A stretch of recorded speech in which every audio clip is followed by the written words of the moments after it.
oradan. Ve tatil evimizin sudan. Oradan da döşeyip hem orada hem oradan şey yapsın. Su basılsın.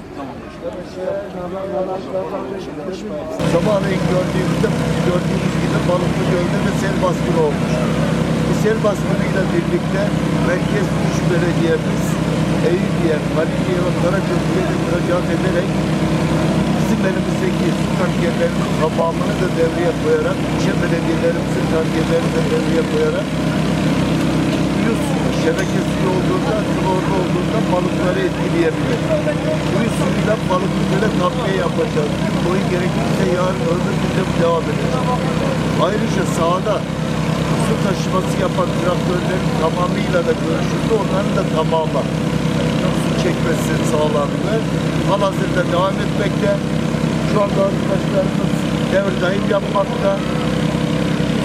Oksijen alması için oksijen tüpleri atmaktayız. Göl içerisine bu çalışmamız devam edecek.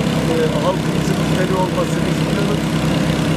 Gerek Rahman'da gerekse de Arsılka'da herhangi bir balık telefi olmamıştır. Balıklar telef olsaydı su yüzüne çıkarlardı. Halkımızın müşteri olmasını istiyoruz. Büyükşehir Belediye'miz, ilçe belediyelerimizle birlikte sahada gerekli olan her şeyi yapacağız. Balıklı Göl Urfa'nın müzafiri, Urfa'nın markasıdır. Bunun için gereken her şey yapılmakta. Gördüğünüz gibi sistem içerisinde oksijen verme olayı alanında devam ediyor.